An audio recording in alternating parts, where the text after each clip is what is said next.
Anda harus tahu bahwa hadis itu ada tempatnya. Quran itu ada tempatnya. Likulli maqalin maqam. Setiap semua ucapan itu ada tempatnya. Hadis tentang masalah ahlul bait itu diucapkan oleh Rasulullah bukan untuk ahlul bait, tapi untuk orang-orang lain supaya mencintai ahlul bait.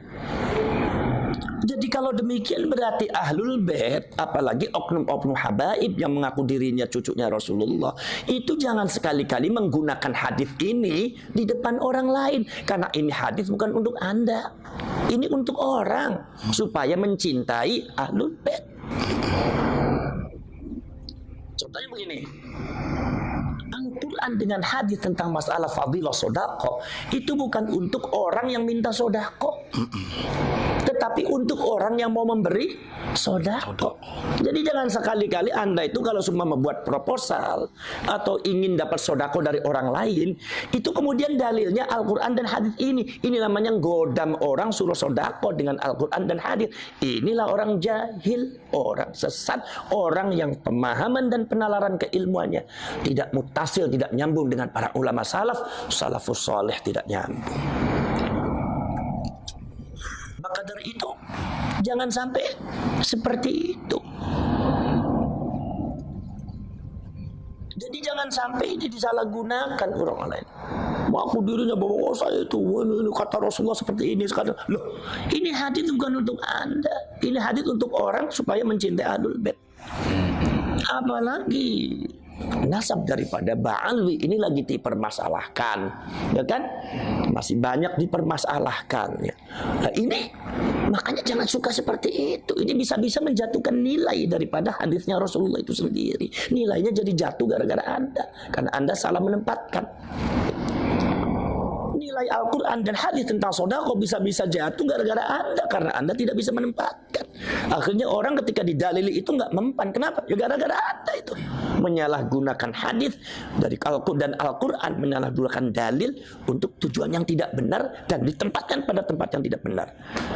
Makanya saya harapkan orang-orang semacam itu ngaji dulu lah. Gak usah banyak bicara Quran dengan hadis tuh.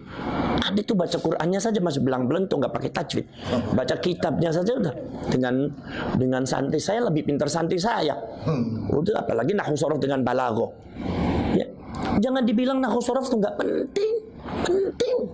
Anda mengatakan tidak penting, tapi ulama mengatakan wan nahwu aula awalan ayyu'lama idzil kalamu dunahu lam yufhama. La yufhamatul lan tu linafil abad. Tanpa nahwu sorof, maka Quran dan hadis tidak mungkin bisa dipahami dengan benar. Mungkin Anda bisa paham tapi nggak benar. Contohnya ya seperti tadi, membanggakan nasab dengan hadisnya Rasulullah, meminta sedekah dengan hadisnya Rasulullah dan Al-Quran. Ini gara-gara Anda tidak benar memahaminya. Kenapa? Anda tidak belajar, ilmunya tidak nyambung, pemahaman Quran dan hadisnya tidak nyambung dengan ulama salaf. Inilah perlunya sanad di dalam Nahdlatul Ulama di pesantren itu selalu ada, bukan sekedar matanya saja, tetapi juga adalah pemahamannya. Jadi jelas nggak benar kalau ada habaib semata itu penyelewengan makna hadis. Itu bisa disebut bisa penipuan atas nama agama itu.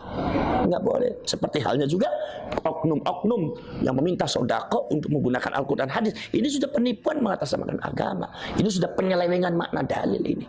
Nggak boleh seperti itu. Dosa, wah dosa, jelas dosa. Sangat berdosa sekali.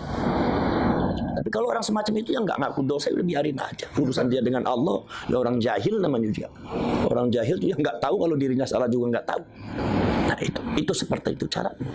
Makanya belajar dulu lah yang benar. Belajar hadis yang benar, nahwu sorof yang benar. Nahwu sorof yang benar.